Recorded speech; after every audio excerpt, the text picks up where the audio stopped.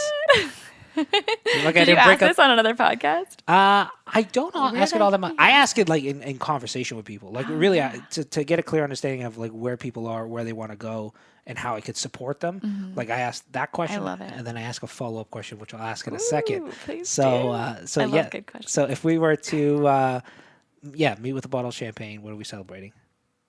You first. Don't look at Giovanni. Like, what do you say? Actually, no, Giovanni first, and then Giovanni first. What I would love to accomplish this year is to gift forward $1 million through the fund, either to or both to charities and as grants to entrepreneurs and as angel investment. So that's to me the big push for the year. Beautiful. Well, that's massive. No, you impacted her. That's wow. Well, I think if it was the end of if it was a year from now, maybe it's too basic. I just got a lot of love on the brain, so I'm like, I just want to create. Don't worry about him and his moonshots and his big helping $1 billion people. $1 billion donation. I have 150 people I care deep about, and then people are like, you don't want to have 1,000 people? No, I have 150 people. I just want to love on them even more. Yes. So let that be the reference point. Well, that's what my answer is going to be. Giovanni thinks big. I think very small. So if you think somewhere in the middle, you're totally fine by most people's standards. Well, I just think like what you can build by strengthening that community and bringing together these incredible women and helping them to create more opportunities for each other just by facilitating that relationship building and creating this space where there is just so much love for one another and continuing to grow that and continuing to grow it with more incredible women doing big things. We're starting up like a scholarship fund for a couple of earlier stage, not early, too early stage participants to be participating in the community after the next summit. And so, bringing in more women doing big things and So what does that look? What does that look like if we're getting nitpicky? Very specific? Yeah. So is it like your next event is X amount of people? Is it your next event has a higher approval rating than this last event? Is it? Can you go higher than a 10? No. Wow, I'm so cocky today. I'm so not. That's a funny thing. My women are probably like, what is going on with her today? No, it's not about growing the numbers. I'm intentionally keeping our venues are relatively small. They're private, and that's awesome. So we get to be in a place where we don't have to worry about throwing on our heels and doing our hair and all that stuff. You know, people came the first day and they had their hair done and whatever else, and by the last day, slippers and toques and just really comfortable and really genuine. It's just deepening those relationships. So the next event will be 50 women and or 45 actually, in a really amazing place. But I want to connect them or facilitate connection between them and then between the woman who participated in this one, and continue to not grow the community outwards, but in deepening it to strengthen it. So building on what we've already started. So I don't know, some of the things that I'm most happy about from this one, and it's so hard to know. I've just done the one, right?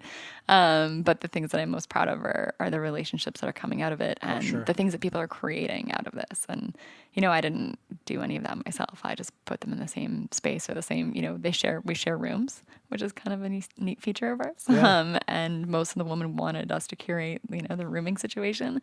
And out of a few of those rooms are already coming like amazing business opportunities, nonprofits starting, relationships that are growing to something deeper. So that would be something to celebrate for me. But who knows? I mean, after the next one, I might have something bigger. Maybe we're going to give $1 billion to amazing female founders. Take that, Giovanni. You got a founder. No, that's awesome. Like I said, I'm a big fan of both of yours, and it's I'm always here to support you any way I can, in any way I can. As you know, Giovanni, you know this a little more. I'm always there for you, but hopefully you know this as well. I was so hesitant to ask. ask. It was like, What? I want to wait until I really need something or I really have a big question. It was like, it never came up. Yeah, I mean, and Giovanni's like this as well. Like, I don't have we've had people kind of rip off MMT, and to me, Oh no. no, it's like, well, to me, the only problem is if like branding wise, like people are mistaking our brand for them. That's a problem. We've had that happen. But if you take like our model, that's fine, because ultimately you'll be a year and a half behind from where we are, because we're forced to evolve every year. Like, we force ourselves to change the experience because we change the venue every year and those kind of things. And like, we have people in the event space who are on some level what some would consider competitors. But to me, selfishly, on some level, it keeps me on my toes, because I'm like, I'm gonna have to like really like change it up next year and those kind of things. So I have very much, and I know definitely Giovanni's like this too, very much an abundance mindset. So I'm always willing to share our playbooks. And it was more just like knowing how busy you are, and also kind of wanting to not ask too many questions, so that we didn't end up trying to just replicate what you're doing. And I think that sort of worked. You know, we created something pretty special in Dovetail, and it has some elements common to like both of your events, but also has some of our own unique stuff happening. So I'm super grateful. Well, we have good models. That's why it's working. So totally. Very grateful for both of you. So thank you so much for sharing this again. It's I know there's a lot of people out there who I'm very surprised. Like, we did a workshop behind the scenes tour of like behind the scenes of like how we do MMT and plan that event. And I was really surprised with the people who signed up. Oddly enough, like 90. I think it was 85% of the people who signed up were people who've been to MMT. And I'm like, this is interesting. You're paying basically to be like a focus group. But like, you know, people who are not in an industry right now where if from an outside perspective, doesn't look like they'd ever have a desire to do an event or put on a retreat or those kind of things that do indeed have a desire. So, Giovanni, to share what you've done. And again, it's super impressive with like the scale of which you've done it. And then Alexis to share, the success you just had with your retreat and what that has turned into. And it's still very early stages. And it's going to be beautiful to see what it becomes over the years. So thank you both for your time. Thank you. Thank you. This was such a hoot. I loved it. You guys are awesome. All right. Go. So we're back. And the reason for that is Alexis is very shy. And she decided to ask these very juicy questions at the end. And so one of the questions was around pricing and margin. And I'm not afraid to share, I guess, our journey on pricing. And I guess our margins as well. So basically, because this is a very magical question when it comes to doing live events, is how much do you charge? You charge a lot and have less people, interested, or you charge very little and have more people. And there's different models too. There's also, it gets complex when there's like low price point, but then you sell from the stage versus no soliciting versus you have sponsors to offset the cost and those kind of things. I can tell you based on our experience, one is we never really integrated sponsors at all. Reason being is because we've become a high price point event, which I'll talk about in a second. But I have friends of mine who do events where like Visa will approach them and say, hey, we want to do an event and have 1,000 entrepreneurs in attendance. They cater to the sponsor. And then they fill seats based on the needs of the sponsor or the target audience they're going after. You're either in that business or you're in the business of pleasing the attendees or the community in my case. And for me, I haven't seen anybody that bridges the gap well. Oftentimes they do both poorly. So for me, our approach has been focused purely on the experience of the community. So the only partners we've had or sponsors we've had would be like Tesla, where it's like a clear win-win, where it's like Tesla will say, hey, you can bring 40 people to our factory and we'll do a tour. And Tesla, ultimately, it's experiential.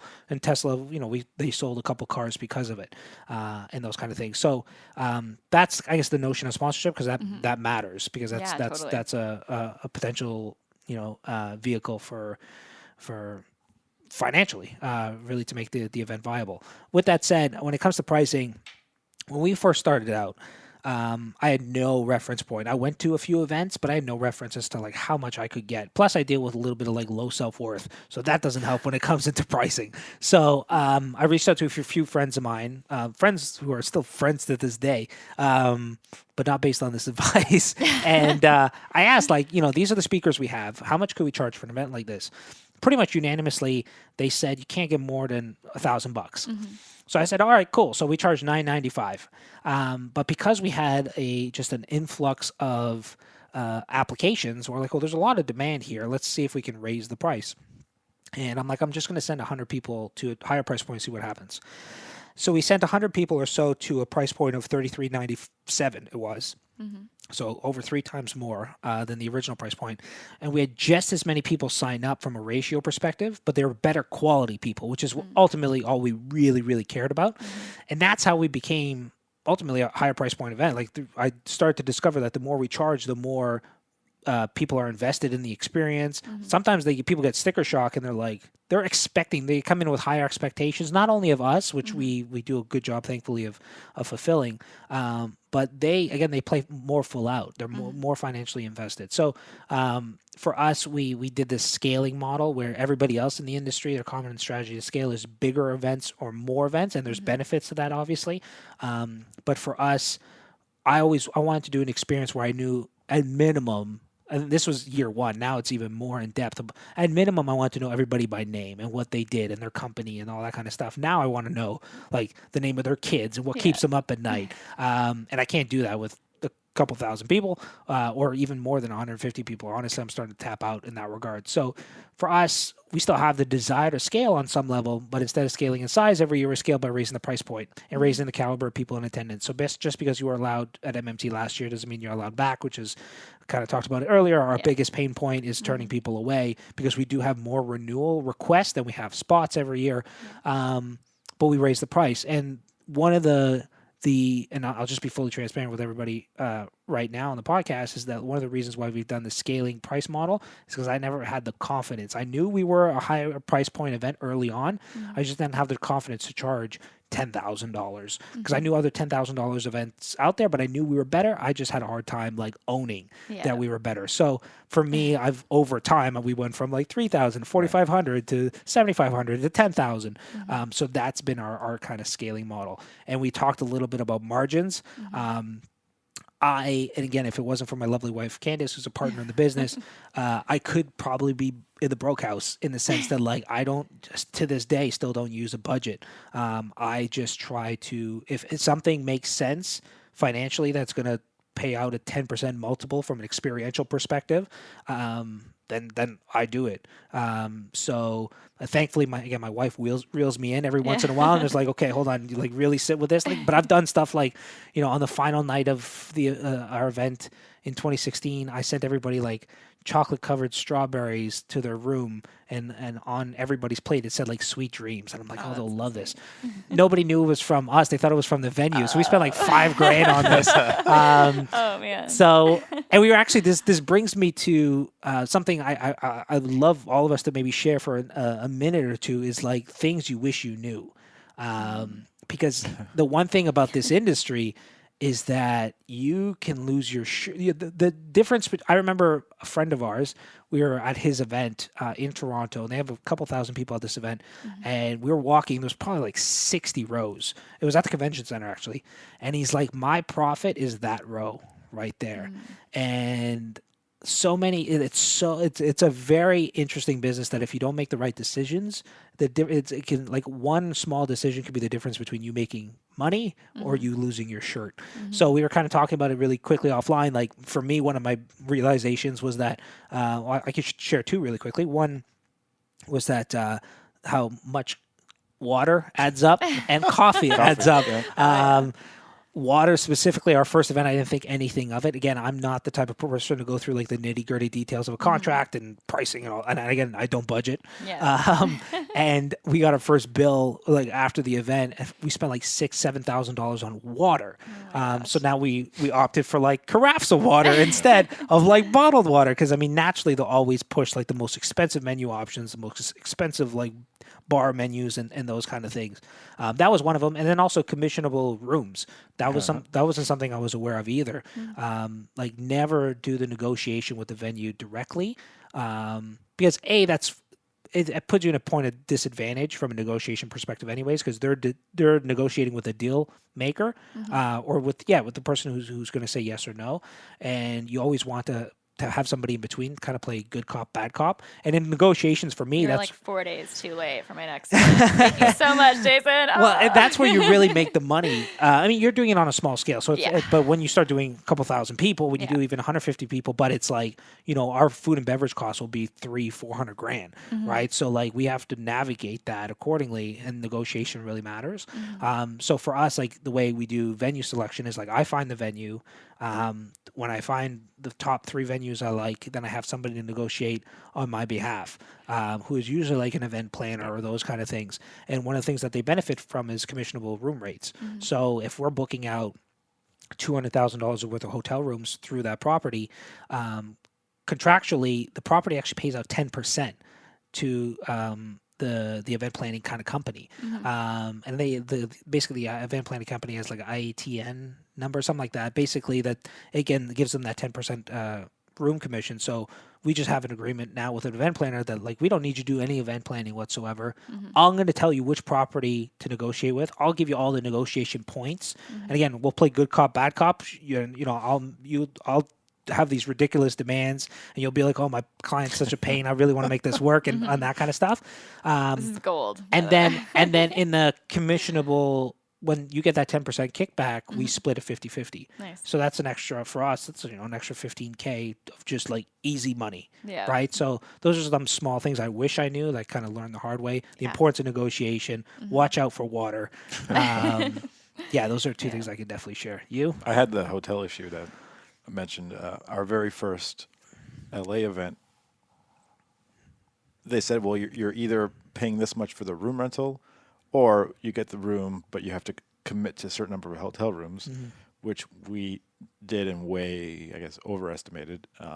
Couldn't fill them and had a bill of, I think, $20,000 US extra, because we could. At the point, I was like, "Can we just go find some homeless people just to fill these?" It was shocking, and you kind of learn as you go through making these crazy mistakes. And overcommitting in those negotiation things. Again, like it's that's the one thing I try to undercommit on everything. Undercommit on food and beverage, even though I know we'll spend $300K. If I can commit to only spending $100K, or committing to $100K is ideal.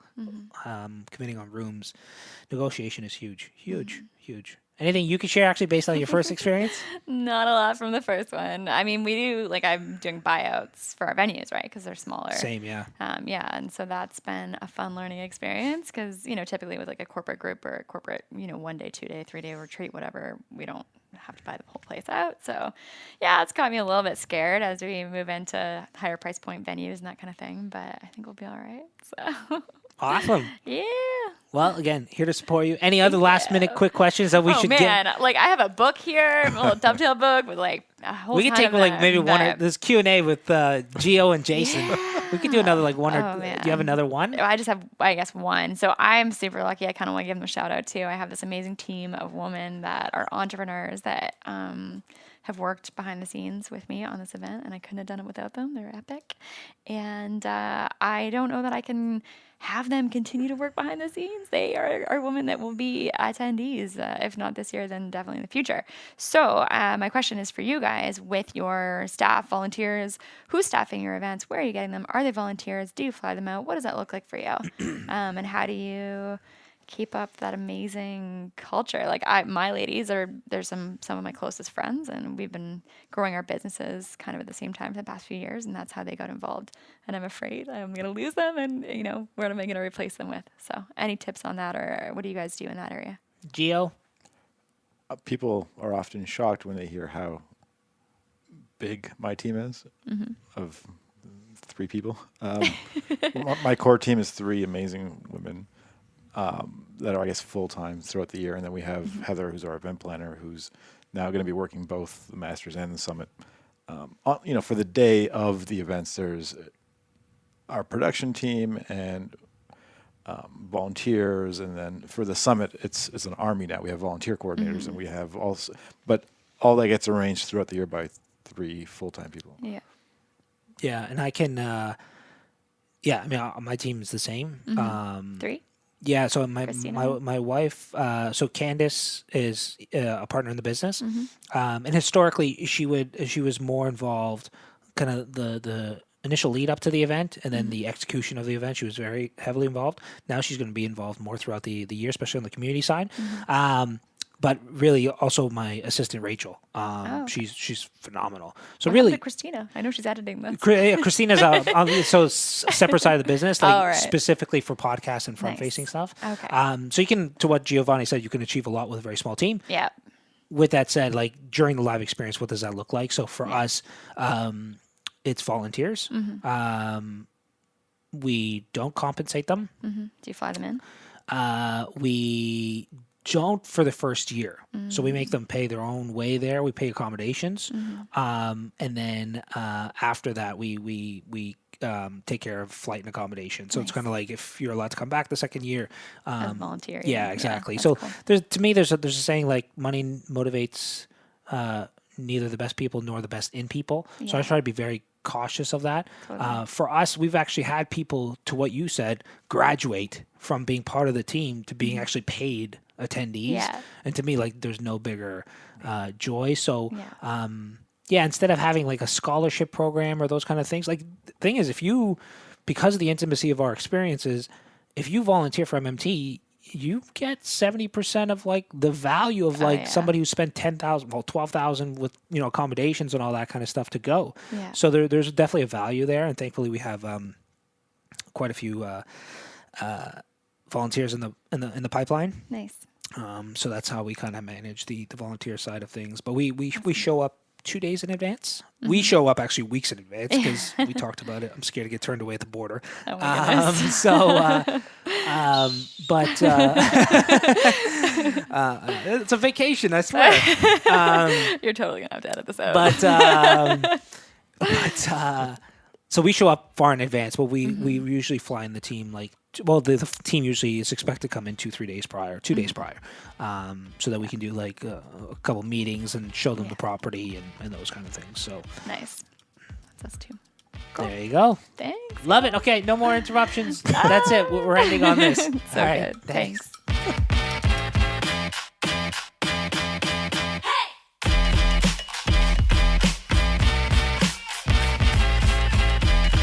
So that is it, ladies and gentlemen. Thank you so much for listening. As a quick reminder, we highlighted some of the concepts from my book, Mastermind Dinners, in this episode on how to build lifelong relationships by connecting experts, influencers, and linchpins.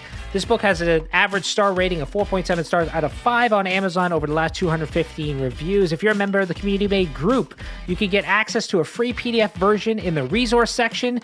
If you're not a member, lucky for you, that's also free. Simply visit communitymade.com to get access. Also, we decided to take some of the concepts of this season on how to grow, nurture, and amplify business relationships and really do a deep dive in a live, intimate workshop setting. When we announced the first workshop, it's before the season came out and it sold out right away. So we decided to announce a second workshop date. So for dates and availability on that, visit superconnectorworkshop.com. That's superconnectorworkshop.com. If you enjoyed this episode, show some love to Alexis and Gio by taking a screenshot of your podcast app and pinging them on Instagram at Dovetail Summits. That's Dovetail Summits. And Giovanni Marsico 126. That's GIOVANNIMARSICO 126. For more details on the both of them, visit Dovetail Summits. That's Alexis's fantastic community and retreats for female entrepreneurs and investors and innovators. Or check out Giovanni's work at archangelsummit.com. Before I go, I got to give a shout out to Ernest Kahn for leaving the following review on iTunes. He said, Jason Gaynor never fails to disappoint. The podcast is like a beacon of light that gives clarity to me on those long train rides to work. Highly recommend to start listening as this community is changing the game day by day. Thank you for the review, Ernest. I really appreciate it. For the rest of you out there, if you enjoyed this episode of the podcast and like what we're doing here at Community Made, I'd be forever grateful if you would share this podcast with your friends, leave an honest review on either iTunes or Facebook, just like Ernest did.